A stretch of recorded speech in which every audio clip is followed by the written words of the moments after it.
کتنے بم برس گئے فلسطین پر، کیوں نہیں نکلتے؟ ایٹمی طاقتیں ہونے کے باوجود بھی لوگ تگڑا بیان بھی نہیں دیتے. کیوں نہیں دیتے؟ بزدل ہے.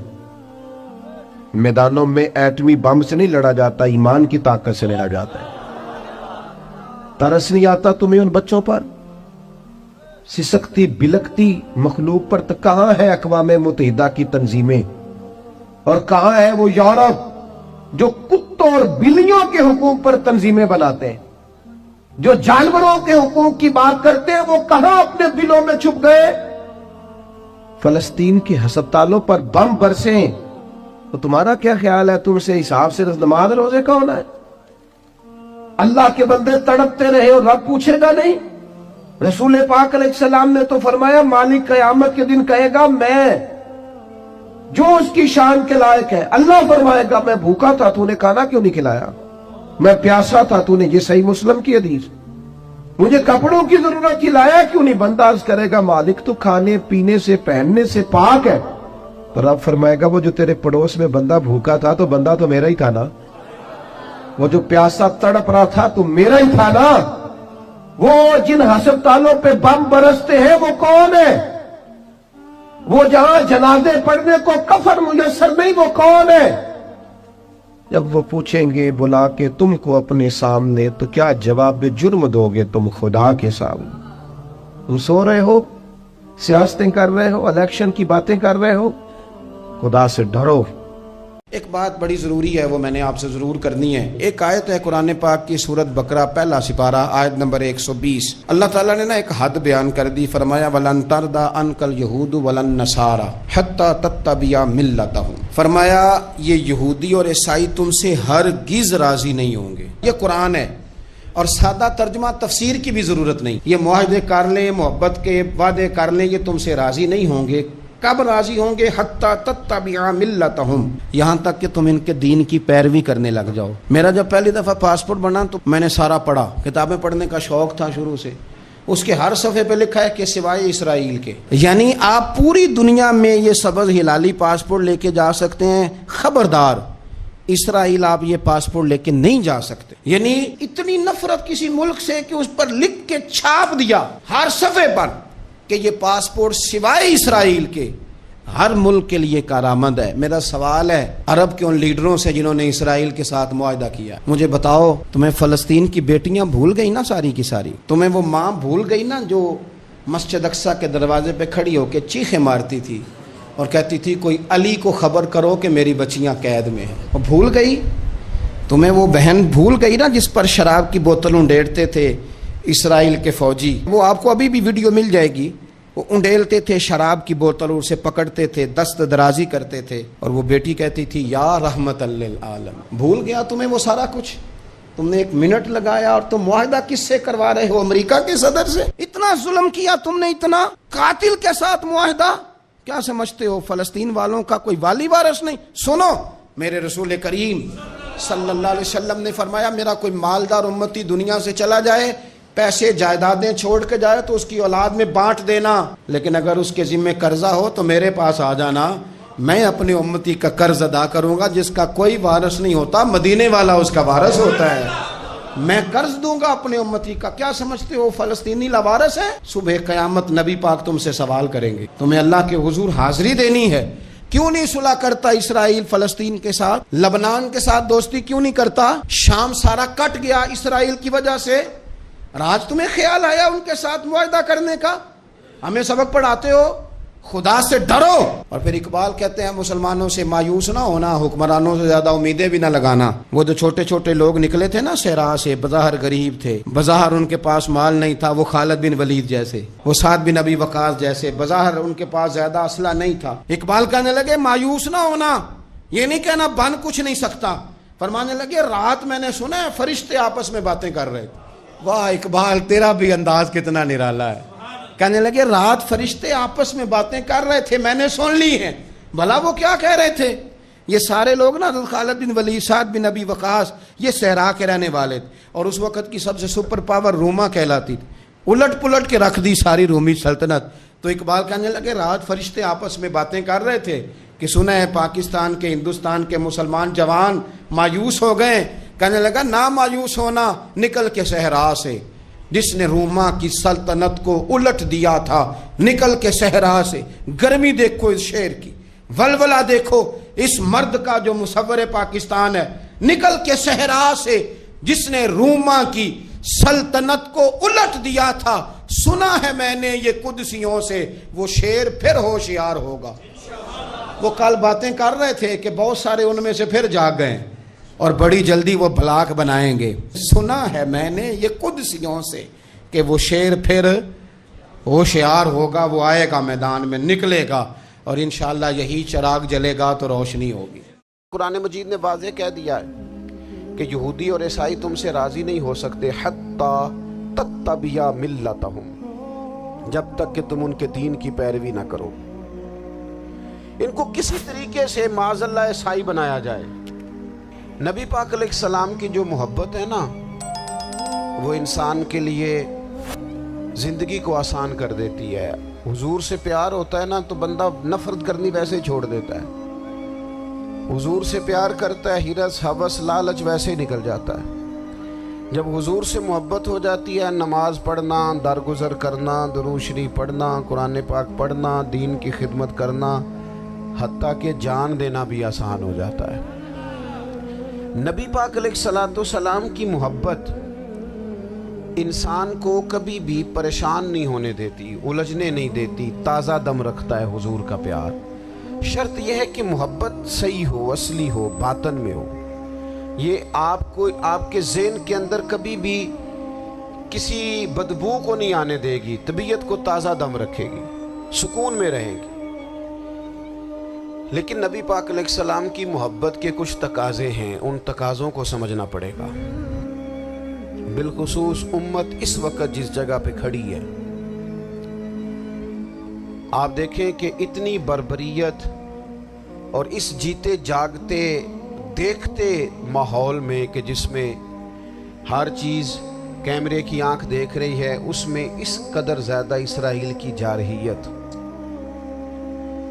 اس کے جواب میں دو تین تازیانے ہیں یوں سمجھنے والے۔ ایک ہے کہ میں کوئی جذباتی بات کروں گا، آپ اس کی تائید کر دیں گے۔ ایک ہے کہ پہلوؤں پر غور کرنے کا وقت ہے کہ اتنے کٹھن ماحول میں بھی اگر مسلم امہ کے لیڈر بیدار نہیں ہو رہے تو آپ کو پس منظر سمجھنا پڑے گا کہ ہم نے نبی پاک کی محبت کے تقاضوں کو نہیں سمجھا۔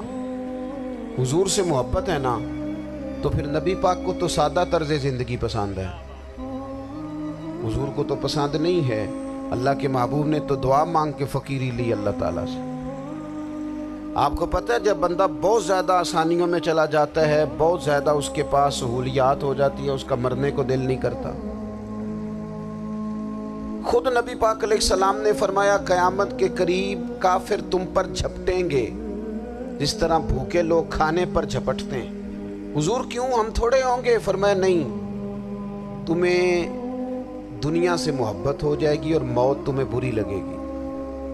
اتنے بڑے بڑے بنگلے، عالی شان محلات، کس کا چھوڑ کے مرنے کو جی چاہتا ہے معاذ اللہ۔ نبی پاک کی محبت کا تقاضا سمجھو، ایسا نہیں کہ وہاں دولت آئی نہیں۔ حضور تو فرماتے ہیں کہ اللہ نے خزانوں کی کنجیاں میرے ہاتھ میں رکھ دی ہیں، لیکن میں نے عرض کیا مالک ایک وقت روٹی دینا اور ایک وقت کا فاقہ دینا۔ کنجیاں خزانوں کی اللہ نے دی۔ جب تک آپ اپنا طرز زندگی، یہ جو بہت دنیا کا پیار ہے نا، بہت زیادہ مرنے کی ہرس، یہ بہت زیادہ جینے کی ہرس تو اللہ تعالیٰ نے قرآن پاک میں یہودیوں کا طریقہ بیان کیا کہ وہ کبھی مرنے کی تمنا نہیں کریں کیونکہ جینے کی ہرس رکھتے ہیں۔ نبی پاک علیہ السلام کے غلاموں، طرز زندگی جب تک سادہ نہیں ہوتا اور جب تک یہ دنیا کے جھمیلوں سے کسی کو دولت دے کر پیچھے کر دیا جاتا ہے، کسی کو عہدہ دے کر چپ کرا دیا جاتا ہے، کسی کو اقتدار دے کر چپ کرا دیا جاتا ہے، رسول اللہ صلی اللہ علیہ وسلم کے سچے غلام انہیں ایک بات کی سمجھ آ گئی تھی کہ ہمیں ہمارے رب نے کہا ہے قُلْ إِن كُنْتُمْ تُحِبُّونَ اللَّهَ فَاتَّبِعُونِي يُحْبِبْكُمُ اللَّهُ۔ اے محبوب آپ ان سے فرما دیں اگر رب سے محبت کرنا چاہتے ہیں تو آپ کی پیروی کریں، اللہ خود ان سے محبت فرمائے گا جب رب بھی ان کا ہو جائے گا، جب رب بھی ان کا کی محمد سے وفا تو نے تو ہم یہ جہاں چیز ہے کیا، یہ لوح و قلم تیرے ہیں، اس کا کیا مطلب ہوا؟ لوح و قلم، قلم لکھتی ہے نا تقدیریں، مقدر فیصلے، تو لوح و قلم تیرے ہیں، اس کا مطلب یہ ہے کہ پھر رب کریم تیرے اوپر فضل کرے گا، اور وہ جن فیصلوں کی امت کو دیانت سے چاہت ہے اللہ اپنے فضل سے وہ فیصلے فرمائے گا۔ جب تک زندگی حضور کی غلامی کی طرف نہیں جاتی وہ اللہ تعالیٰ کی تائید نہیں پاتی۔ حضرت عبداللہ ابن حذافہ رضی اللہ تعالیٰ عنہ کو رومیوں نے قید کر لیا تھا، اور جب رومی آپ کو قید کر رہے تھے، پکڑ رہے تھے، جنگ میں کچھ موڑ ایسا آ گیا کہ بظاہر مسلمانوں کے قدم پیچھے ہٹ رہے تھے، 1000 آدمی نے 100 آدمی نے مل کے آپ کے گرد گھیرا ڈالا اور بڑی مشکل سے آپ کو گرفتار کیا۔ جب بادشاہ کے سامنے لے گئے نا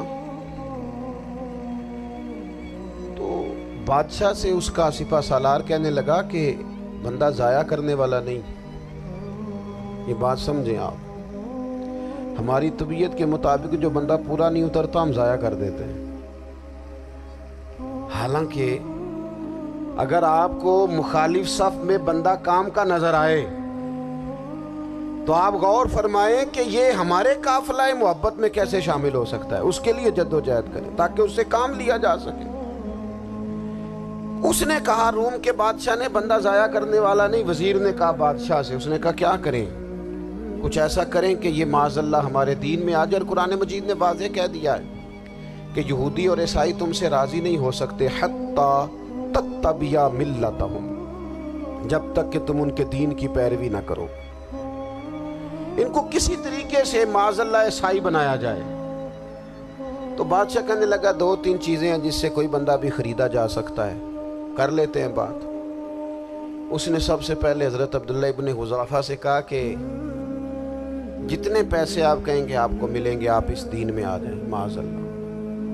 تو حضرت عبداللہ ابن حذافہ نا، کچھ لوگ بڑے سیانے ہوتے ہیں، بردبار ہوتے ہیں، بعض باتوں پر غصہ نہیں کرتے، ہنستے ہیں۔ حضرت عبداللہ ابن حذافہ ہنس پڑے، فرمانے لگے تجھے کس نے بادشاہ بنایا، تو بڑا بیوقوف آدمی ہے۔ اس نے کہا کیا مطلب؟ فرمانے لگے نادان، میں تو تلوار لے کے میدان میں آیا ہوں، مجھے دولت کمانی ہوتی میں تجارت کرتا، میں تجارت نہیں کر رہا، میں تو شہادت کے لیے نکلا ہوا ہوں، اور تو مجھے کہہ رہا ہے پیسے لے لے، وہ عقل کی بات کر۔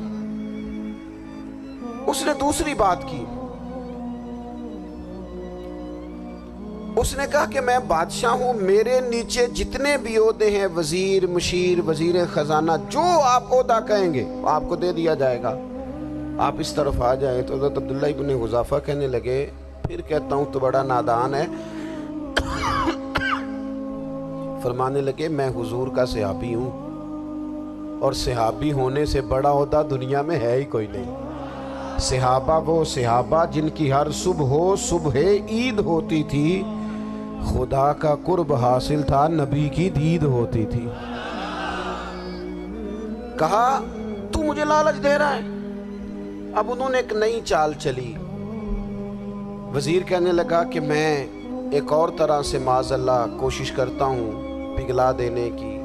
آپ اندر کمرے میں قید تھے تو وہاں ایک خاتون کو بنا سنوار کر بھیج دیے گا۔ دوستو یاد رکھنا، تگڑا اور مضبوط جوان پتہ کون ہوتا ہے؟ جس کی نظریں پوری طرح اس کے کنٹرول میں ہوں، یہ علامت جوانی ہے۔ جس آدمی کا پوری طرح، 2 لوگ دنیا میں کبھی کوئی کارنامہ سر انجام نہیں دے سکتے، ایک جو حرام کھاتا ہو، ایک جس کی نظر ناپاک ہو۔ محمد بن قاسم جب یہاں آئے تھے نا تو ایک دن بڑے پریشان تھے، تو ایک بزرگ کہنے لگے آپ کیوں پریشان ہیں؟ کہنے لگے راجہ دہر سے مقابلہ ہے، اور ہماری فوج تو سندھ کے رستے بھی نہیں جانتی، زبان بھی نہیں جانتی، لڑیں گے کیسے؟ 2-4 دن کے بعد ان بزرگوں کی دوبارہ محمد بن قاسم سے ملاقات ہوئی تو بڑے خوش تھے۔ کہا اب آپ کیوں خوش ہیں؟ کہنے لگے وہ میرا مقابلہ نہیں کر سکتا، میں نے تحقیق کر لی ہے۔ کہا کیوں؟ کہنے لگے نظر کا گندہ ہے، اور جو نظر کے گندے ہوتے ہیں وہ میدانوں میں ٹھہرا نہیں کرتے۔ میدان کے لیے نکلنے کے لیے پاک جوانی کی ضرورت ہوتی، تطہیر مزاج ہونا ضروری ہوتا ہے، پاکیزہ افکار اور سچی اور سچی ستھری سوچوں کا ہونا ضروری ہوتا ہے۔ اس لیے فرمایا کہ میرا مقابلہ نہیں کر سکتا۔ حضرت عبداللہ ابن حذافہ کمرے میں تھے تو وزیر کی بیٹی اندر سجی سنوری پہنچ گئی۔ جیسے ہی آپ نے اس کفر کی چال کو دیکھا تو تیمم کر کے نفل شروع کیے۔ وہ ساری رات بیٹھی رہی، رب کا بندہ ساری رات عبادت کرتا رہا۔ عبادت بڑا سہارا ہے، مصلی بڑا سہارا ہے اللہ کے بندوں۔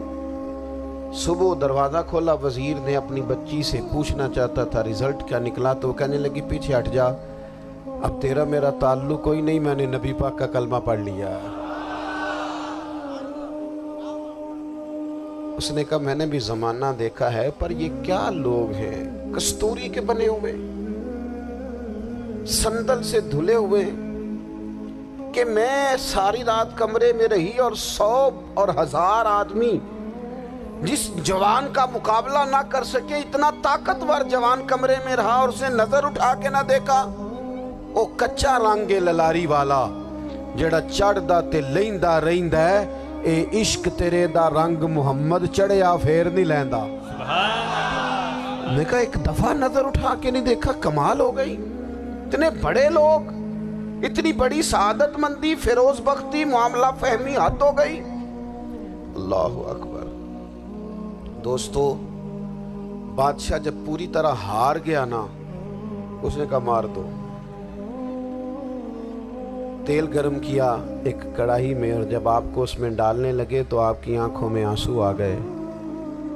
بادشاہ کا خیال ہوا شاید نرم ہو گئے ہیں، کہنے لگا روئے کیوں؟ فرمانے لگے سوچتا ہوں جان ہی ایک ہے، کتنا مزہ ہے اس کی راہ میں جان دینے کا، کتنی لذت ہے اس کے نام پر مرنے میں، کتنا لطف ہے۔ جے تو چڑھیا اتے دار بھی نہیں، تے جے تو وکیا عشق بازار بھی نہیں، تے ایڈا سستا سودا پیار بھی نہیں، تے ایڈا سستا لبدا یار بھی نہیں۔ کئی جنگل گانے پیندے نی، کئی دوزخ لنگنے پیندے نی، جے او اس ملوں بھی مل جاوے، ایدوں سستا ہور بپار بھی نہیں۔ تے کچھ سمجھ نہ آوے لوکاں نوں او کادے نال شہید کرے، ڈٹھی یار دے ہاتھ تلوار بھی نہیں، پر او دا خالی جاندہ وار بھی نہیں۔ کہنے لگے ایک جان ہے نا، تو دل کرتا ہے ہزاروں ہوتی تو ایک ایک کر کے محبوب کے نام پہ قربان کرتا، جب میرے پاس ہے ہی ایک، کروں کیا؟ حضرت عبداللہ ابن حذافہ رضی اللہ تعالیٰ عنہ جب روئے اور بادشاہ نے یہ بات سنی تو بادشاہ اٹھ کے کھڑا ہو گیا، سارے وزیروں مشیروں کو کہنے لگا تم نے کہا تھا نا بندہ ضائع کرنے والا نہیں، یہ بھی ضائع کرنے والا نہیں۔ کہنے لگا میرا ماتھا چومو، تم جیسے لوگوں کو قتل نہیں کرنا چاہیے، آزاد کرنا چاہیے۔ عزیز، اپنی زندگی سے نا یہ بہت زیادہ ہرس، ہوس، طمع، اور یہ کسی بات کی بھی ہو، ہرس صرف پیسوں کی نہیں ہوتی، شہرت کی بھی ہوتی ہے، یہ بیماری انسان کو اقتدار کی بھی ہوتی ہے، تعریف کی بھی بیماری ہوتی ہے، یہ سارے نقص ہوتے ہیں لوگوں، اور معاذ اللہ بعض جبوں کبوں کے اندر بھی ہوتے ہیں، وہاں بھی پنپتے۔ اپنی زندگی جب تک اس سادگی میں نہیں لاؤ گے جو رسول پاک نے عطا فرمائی، جب لوگ آسانیوں میں پوری طرح الجھ گئے تو پھر وہ دور ہوئے اور کفر چڑھ گیا۔ دوسری بات، اللہ کے محبوب صلی اللہ تعالی علیہ وسلم کی محبت ہم سے تقاضا کرتی ہے کہ ہم اس مشن کے لیے کام کریں جس مشن کے لیے رسول پاک نے کام فرمایا ہے۔ ہم سارے کام بڑی مضبوطی سے، سوچ سمجھ کے، تدبر سے، حکمت سے، تقاضوں کو مد نظر رکھتے ہوئے کرتے ہیں سارے کام۔ دین کے کام میں ہمارا مزاج نہیں ہوتا، او ہو جائے گا جی، آپ بسم اللہ پڑھیں جی، شروع کریں جی۔ آپ تقاضوں کو سمجھیں، چیزوں کو دبائیں نہیں، چیزوں پر غور کریں۔ کسی کے ذہن کی سطح پر سوال ابھرتا ہے، اس کا تسلی بخش جواب دیں۔ اپنی زندگی میں دین کے کام کے لیے اپنے آپ کو وقف کریں. اور دین کے کام کے بہت سارے پہلو ہیں. ہزاروں لوگوں کو قرآن پاک ٹھیک پڑھنا نہیں آتا. ہزارہا لوگ ہیں جو قرآن مجید کے مطالب سے آگاہ نہیں ہیں. دین کی بنیادی ضروریات سے لوگ نابلد ہیں. میں آپ کو کس طرح یہ بات سمجھاؤں کہ ہزاروں کی تعداد میں طلاقیں اس لیے ہوتی ہیں کہ مردوں کو طلاق کے مسئلے نہیں آتے. انہیں پتہ نہیں ہے کہ مجھے حقوق زوجین کے معاملے میں کیسے چلنا ہے. ڈھیر سارے گھروں میں تباہی اس لیے ہے کہ تربیت اولاد کا دینی منہج ہمیں نہیں پتا. اپنا حصہ ملائیں دین کے کام میں. ایک آدمی کو اگر تو نمازی کرنے میں کامیاب ہو گیا تیری زندگی بدل گئی. وہ دین بیزار لوگ جو ہمارے بیچ بیٹھ کے ہماری نوجوان نسل کو پگڑی اور داڑھی کا نام لے کے بنیادی طور پر دین سے دور کرتے، ایسے نوجوانوں کو دین کا پیغام محبت دے کر دین کے قریب کرنا ہماری ڈیوٹیوں کا حصہ ہے. ہمیں ذمہ داری کا احساس کرنا پڑے گا. ہمیں یہ خاص قدم اٹھانا پڑے گا، توجہ دینی پڑے گی. مساجد، مدارس، میں آپ سے عرض کروں اتنی ڈٹ کے مخالفت ہوتی ہے نا مدرسوں کی، اتنی ڈٹ کے. میں ادارہ چلاتا ہوں، اس کے چلانے میں جو مشکلات ہیں وہ تو ہم بتا نہیں سکتے آپ کو، اس لیے کہ میری قوم، میرا اس قوم سے تعلق ہے جو نعت خواں امیر کرنا چاہتی ہے، مدرسے نہیں. ہاں نقیب خطیب پیدا کرنا چاہتی ہے، شعر و شاعری کی زندگی کو پروان چڑھانا چاہتی ہے. فقط ہمارا ان لوگوں سے تعلق ہے جو لاکھوں کروڑوں روپیہ محافل پہ لگائیں گے. اور قاری صاحب بیچارے اگر مسجد کا کوئی ہونے والا کام کسی وقت بتا دیں گے تو وہ بڑی مشکل آ جائے گی ان کے لیے. یہ کیسے ہو سکتا ہے، آپ نے یہ ڈیوٹی بتا دی. مدارس اور جتنا اہم رول دین کو پھیلانے میں مدارس اسلامیہ کا ہے، اتنی زبردست. لوگوں کا خیال ہوتا ہے میری طرح کے لوگ شاید کام کرتے ہیں، ڈیوٹی کرتے ہیں. یہ 10-15 لوگ آپ کو نظر آتے ہیں جو آپ کو کہیں میڈیا پر یا ادھر ادھر ڈیوٹی کرتے. مخلص لوگ اپنی جگہ پہ وہ بھی بڑا ہی کام کر رہے ہیں، جو میڈیا پہ آ کے بھی اخلاص سے اور درد دل سے کو دین کی، ان کی بھی کسی بات کی حوصلہ شکنی نہیں. لیکن ہزارہا اساتذہ جو مدارس میں بیٹھ کے پڑھاتے ہیں، جنہوں نے وہ سارے لوگ تیار، آپ سمجھ نہیں سکتے کتنا بڑا کام. حفظ کا استاد جو ہوتا ہے نا، اس کی ڈیوٹی 24 گھنٹے ہوتی ہے فجر سے پہلے، اور اس نے بچوں کو اٹھانا ہے. تنخواہ تو ہم انہیں دینا نہیں نہ چاہتے جی، تنخواہ نہیں دے دی انہوں نے. ہمیں مولوی امیر نہ ہو جانا. مولوی نو تے سوٹ بھی 27ویں والی رات دے ہی ہے تاکہ کدھر سوان کے عید والے دن پا نہ لوے، کیونکہ 27ویں تو بعد تے درزی پھڑتا ہی کوئی نہیں. کیوں حضرت ایسے ہی ہے نا، اس وقت تو نہیں نہ لیتا. تو ہم چاہتے ہیں مولوی ہماری مرضی کے ہماری طرح کا سوٹ نہ پہن لے. مدارس کی مضبوطی آپ یہ دیکھ لیں، یہ صلاح الدین ایوبی کا تعلق بھلا کس چیز سے تھا؟ غوث اعظم کے مدرسے سے. حضور غوث اعظم کے مریدوں کی جماعت اس کے ساتھ شامل تھی. کون لوگ تھے جنہوں نے مدارس سے فیض پایا؟ رازی اور غزالی، حضور غوث اعظم، خواجہ اجمیر، یہ سب لوگ مدارس کے لوگ ہیں. کمزوریاں ہیں، غلطیاں ہیں، بہت ساری چیزوں کی اصلاح کی ضرورت ہے، لیکن یہ دین کا بہت بڑا قلعہ ہوتا ہے مدرسہ. لیکن اس کی مخالفت کی جاتی ہے. مجھے بتائیے، اگر مدرسوں میں کمزوریاں ہیں تو کالجوں یونیورسٹیوں میں نہیں ہیں؟ ہم نے کبھی مخالفت کی ہے بند کر دو سارے؟ لیکن لوگوں کا جب خیال آتا ہے، جب ہمارے ایک سابقہ وزیر صاحب تھے سر راہ، کسی دعوت میں میری ان سے ملاقات ہو گئی تو انہوں نے کہا مدرسوں کا کردار کیا ہے آج کے ماحول میں. میں نے انہیں کہا کہ مختلف کورسز آپ کراتے ہیں نا، تو اس کے لیے پھر مختلف ویکینسیز ہوتی ہیں جہاں بچوں کو مدرسے کا کورس کرایا جاتا ہے تو استاد بننا ہوتا ہے، اس نے خطیب بننا ہوتا ہے، مسجد کی ڈیوٹی کرنی ہوتی ہے. میں نے کہا بالکل کوئی حکومت سرپرستی نہیں کرتی، لیکن اللہ کا فضل ہے. کبھی آپ نے کوئی مسجد سنی ہے جس میں جمعے والے دن مولوی نہ ملا ہو جمعہ پڑھانے کے لیے؟ کبھی آپ کو رمضان میں ایسی مسجد ملی ہے جس میں قرآن مجید سنانے کے لیے حافظ نہ ملا ہو؟ یہ ہو سکتا ہے کسی حافظ کو مسجد نہ ملے. تو مدارس کے ذمے جو کام تھا مدارس نے جم کے کیا ہے اور ڈٹ کے کیا اللہ کے فضل سے. اور مدارس کے لوگوں کو بھی کمزور نہیں پڑنا چاہیے، کبھی کسی وزیر، مشیر، مالدار کے روب میں نہیں آنا چاہیے، قطعاً نہیں. کیوں؟ کہ یہ وہ عظیم لوگ ہیں رسول اللہ صلی اللہ علیہ وسلم کے دین کے غلام کہ ابھی ایک لفظ نہیں پڑھا ہوتا الف با تا سا، پہلے دن گھر سے نکلتے ہیں تو حضور فرماتے ہیں اللہ کے فرشتے ان کے پیروں کے نیچے پر بچھا بھی دیتے ہیں، پہلے دن اتنا بڑا اعزاز ملتا ہے۔ تو حضور کی محبت کا تقاضا ہے، دین کا کوئی کام کیا جائے۔ ایک خاتون مسجد نبوی شریف میں جھاڑو دیتی تھی پر کوئی کام تو کرتی تھی نا، اور کس مسجد میں؟ جہاں 70,000 فرشتے صبح آتے ہیں 70 شام آتے ہیں، اس مسجد میں وہ خاتون جھاڑو دیتی تھی۔ بخاری ہے، جب ان کا انتقال ہو گیا صحابہ نے سوچا کہ حضور کو تکلیف ہوگی، بغیر بتائے جنازہ پڑھ دیا۔ حضور صبح تشریف لائے، تازی قبر دیکھی، اور محبوب وہ ہیں جو فرش پہ کھڑے ہو کے عرش کی خبریں دیتے ہیں۔ نبی پاک علیہ الصلوۃ والسلام نے فرمایا کہ مجھے اطلاع کیوں نہیں دی اس کے انتقال کی؟ یہ کرم دیکھو، کوئی ڈیوٹی تو کرتی تھی نا یار، پر خلوص سے، پر پیار سے، پر اللہ کو راضی کر دے گا، پر درد دل سے۔ اور دین کی ڈیوٹیاں کرنے والے دوستو سنو،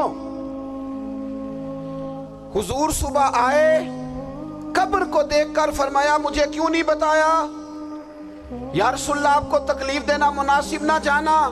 تو قبر پہ کھڑے ہو کے حضور نے فرمایا صف بناؤ میں دوبارہ جنازہ پڑھاؤں گا، صف بناؤ میں دوبارہ جنازہ پڑھاؤں گا۔ کوئی ڈیوٹی تو۔ تیسرا تقاضا حضور کی محبت کا، سمجھو میں بس بڑی جلدی بات سمیٹنے لگا ہوں۔ حضور کی امت سے پیار کرو، یہ نبی پاک کی محبت کا تقاضا ہے۔ حضور اس بندے سے بڑے راضی ہوتے ہیں جو حضور کی امت سے پیار کرتا ہے۔ آپ کو پتہ ہے حضرت جبریل امین علیہ السلام نے معراج کی رات حضور علیہ الصلوۃ والسلام سے عرض کی تھی کہ اللہ کی بارگاہ میں عرض کیجئے گا میری بھی ڈیوٹی لگ جائے آپ کی امت کے ساتھ محبت کرنے پر۔ تو یہ کیوں کہا تھا انہوں نے؟ علماء نے لکھا اس لیے کہا تھا کہ حضرت جبریل بھی جانتے ہیں کہ حضور کی امت سے محبت کی بات کی جائے نا تو نبی پاک راضی ہوتے ہیں۔ امت سے پیار کرو گے نا، امت سے۔ ایک صرف بات کا خیال رکھنا، عقیدہ برا ہو تو بات دوسری ہے، ورنہ میرے محبوب کی امت کا ایک ایک شخص جو مدینے والے کا کلمہ پڑھتا ہے، جو حضور کا غلام ہے، اس کے بارے میں اپنے دل میں گنجائش رکھنا، پیار رکھنا، وارفتگی رکھنا۔ او دوستو یہاں لوگ کس طرح گروہوں کو، جماعتوں کو سپورٹ کرتے ہیں۔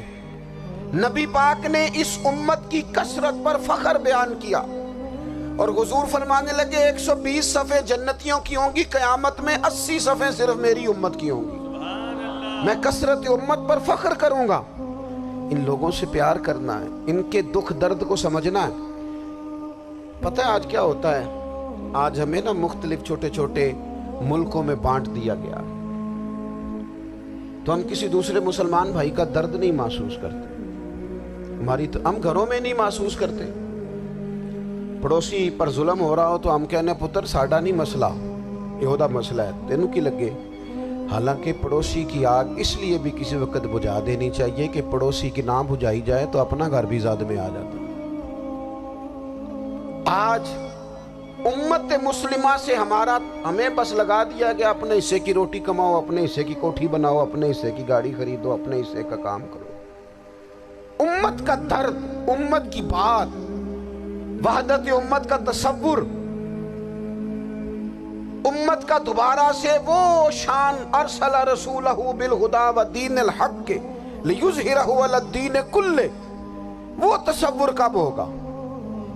اس وقت ہوگا جب ہم بات امت کی کریں گے۔ نبی پاک علیہ السلام نے فرمایا مسلمان کی مثال ایک جسم کی طرح ہے، جسم کے ایک حصے کو تکلیف ہو تو سارا آزمائش میں آ جاتا ہے۔ مجھے بتاؤ یہ انگلی درد کرتی ہو، یہ انگلی جسم کا حصہ ہے نا، تو میرا خیال ہے دماغ یہ کہہ دے گا کہ انگلی کی درد ہے نا مینوں کی لگے، دل کہہ دے گا کوئی نہیں ٹینشن لینے، انگلی کا مسئلہ ہے نا۔ ایسا نہیں ہوتا، بلکہ جب انگلی میں درد ہوتی ہے تو دماغ منصوبہ بندی کرتا ہے کہ اس کا علاج کیسے ہو سکتا ہے، دل پریشان ہوتا ہے، پیر چل کے جاتے، ہاتھ وہ دوائی وصول کرتے، دانت اسے چبا کر، حلق اسے نگل کر، معدہ اسے ذخیرہ کر کے جسم میں پھیلاتا ہے، پھر جا کے انگلی شفا پذیر ہوتی ہے۔ ایک حصے کو درد ہو تو سارا حصہ کام پہ لگ جاتا ہے۔ اسرائیل اگر تکلیف دے رہا ہے فلسطینیوں کو تو ہونا چاہیے تھا نا بعض مسلمان حکمرانوں کو نیند نہ آتی، وہ درد دل محسوس کرتے۔ ہونا چاہیے تھا نا کہ بعض لوگ یہاں ہم کیا کرتے ہیں بھلا بیٹھ کے، اب تو مجھے بعض چیزوں سے کوفت بھی ہونے لگا، ہم دیتے ہیں بیان مذمت۔ آپ کے بیان دینے سے کیا ہوگا؟ فلانے نے بھی بیان دے دیا، فلانے نے بھی کلپ دے دیا، یہ کیا کر رہے ہیں؟ یہ تو آپ زندہ رہنا چاہتے ہیں۔ وہ جس طرح آج کل ہمارے ہاں بہت ساری چونکہ جماعتیں ہیں، تو کشمیر ڈے آتا ہے نا تو مل کے ریلی نہیں نکالی جا سکتی، سوال نہیں پیدا ہوتا، کیونکہ ہمیں جماعتوں کو زندہ رکھنا ہے۔ اس جماعت کی خبر الگ لگنی چاہیے، اس جماعت کی خبر الگ، تو ایسے کوئی انقلاب آئے گا؟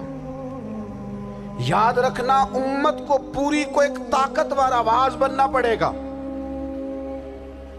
ہمیں تھوڑا تھوڑا اوپر اٹھ کے سوچنا پڑے گا۔ خدا را اللہ تعالیٰ مجھے معاف کرے اگر کوئی بات میں ستی کر رہا ہوں، دل کی گہرائی سے عرض کرتا ہوں اب تو بڑا سخت وقت آ گیا۔ اب چونکہ اب تو کیمرے کی آنکھ آئی ہے تو وہ زخمی بچے دیکھے نہیں جاتے، وہ تڑپتی مائیں دیکھی نہیں جاتی، وہ سسکتی اور آواز دیتی بیٹیاں سنی نہیں جاتی۔ وہ آوازیں ایسی ہیں جیسے وہ رات کے سناٹوں میں چیخیں بن کے لوگوں کو جگایا کریں گی۔ خدا را کچھ جرم ایسے ہوتے ہیں جن کی سزائیں بڑی سخت ہوتی ہیں، جن کی معافی بڑی مشکل سے ہوتی ہے۔ اپنے اندر جذبہ ایمانی پیدا کریں۔ اور میرے دوستو بستر پر بھی تو لوگ ماری جایا کرتے ہیں نا۔ اپنی زندگی رسول اللہ صلی اللہ علیہ وسلم کے دین کے نام کرو۔ جذبہ جہاد، شوق شہادت اور عشق رسول، یہ عناصر ہیں جو امت مسلمہ کو پیروں پر کھڑا کریں گے۔ 2 منٹ کے لیے سوچو، امت اگر اسی طرح کٹتی رہی، پریشان رہی، دکھتی رہی اور باری باری کر کے، اقبال نے کیا کہا تھا؟ اس نے کہا تھا وطنوں میں، انہوں نے کہا تھا کہ ان تازہ خداؤں میں بڑا سب سے وطن ہے، جو پیرہن اس کا ہے وہ مذہب کا کفن ہے۔ تو اقبال ہم کیا کریں؟ کہنے لگے بازو تیرا توحید کی قوت سے قوی ہے، اسلام تیرا دیس ہے، کیونکہ تو مصطفی ہے۔ تو بحیثیت مسلمان سوچنا شروع کر، بحیثیت مسلمان، اور یوں تو سید بھی ہو، مرزا بھی ہو، افغان بھی ہو، تم سبھی کچھ ہو، بتاؤ کہ مسلمان بھی ہو۔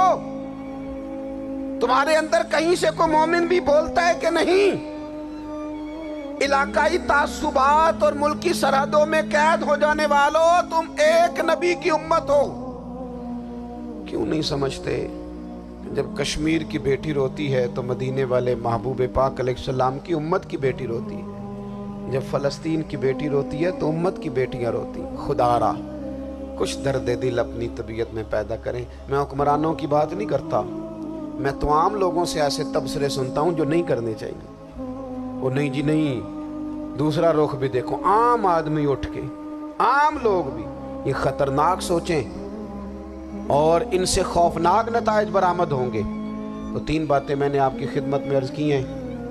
ایک تو کوشش کریں اپنی زندگی کے اندر کہ زندگی کو سادہ کریں، پیسہ ضرور کمائیں لیکن پیسے سے پیار نہ کرو، پیار تو مدینے والے رسول سے کرنا۔ دولتیں، ہرس، ہوس، طمع، ان سے باہر آؤ۔ اور دوسری گزارش آپ کی خدمت میں یہ عرض کی ہے، کچھ نہ کچھ دین کا کام، اور اس میں بھی شہرتوں سے بچتے ہوئے، تصویروں سے بچتے ہوئے۔ میں ہر محفل میں شاید کہتا ہوں میری فوٹو آ رہی ہے اور لائیو آ رہا ہے اور فلاں ہو رہا ہے، لیکن اس محفل کا خوبصورت انسان وہ ہے جو سب سے پیچھے بیٹھا ہے، وہ کسی فوٹو کے لیے نہیں آیا۔ اور میں ڈھیر سارے لوگ دیکھ رہا ہوں، یہ جو آگے بیٹھ جاتے ہیں بعض اوقات 5، 7، 10 لوگ، یہ بڑی تصویر سازی کرتے ہیں، لیکن جو پیچھے بیٹھے ہوتے ہیں ان کی کوئی فوٹو نہیں آتی۔ اور میں نے بہت سارے لوگوں کو دیکھا ہے کبھی موبائل کو ہاتھ بھی نہیں لگاتے، لیکن جن کے لیے آئے ہیں انہیں تو پتہ ہے نا کون کون آیا ہے۔ اور کچھ دین کے لیے کریں۔ اور تیسری گزارش آپ کی خدمت میں یہ ہے کہ امت بن کر بھی ضرور سوچیں اور امت کے دکھوں کا مداوع بھی کریں، اور امت مسلمہ کا درد بھی اپنے سینے میں ضرور محسوس کریں۔ اللہ تعالی ہماری اس بزم کو جی ایک بات اور سن لیں جی، نبی پاک علیہ الصلوۃ والسلام نے ارشاد فرمایا، لائیں جی، حضور سید عالم علیہ الصلوۃ والسلام نے ارشاد فرمایا کہ جب تک بندہ اللہ کے بندوں کی مدد میں رہتا ہے نا، اللہ بھی اس کی مدد کرتا رہتا ہے۔ یعنی اگر آپ امت کے لیے سوچتے ہیں، کوئی امت کے لیے فکر پیدا کرتے ہیں، کچھ امت کی سوچیں لاتے ہیں، تو اللہ بھی مدد فرمائے گا۔ اور یہ بات اچھی طرح یاد رکھیں، جب بھی بندہ کوئی ایسا کام کرتا ہے نا جو خالص اللہ کی رضا کے لیے ہو، تو رب کی مدد ضرور آتی ہے۔ وَلَقَدْ نَصَرَكُمُ اللَّهُ بِبَدْرٍ وَأَنْتُمْ أَذِلَّةٌ، تو یہ کام کریں گے تو اللہ کی مدد بھی آئے گی۔ اللہ توفیق عطا فرمائے۔ وَمَا عَلَيْنَا إِلَّا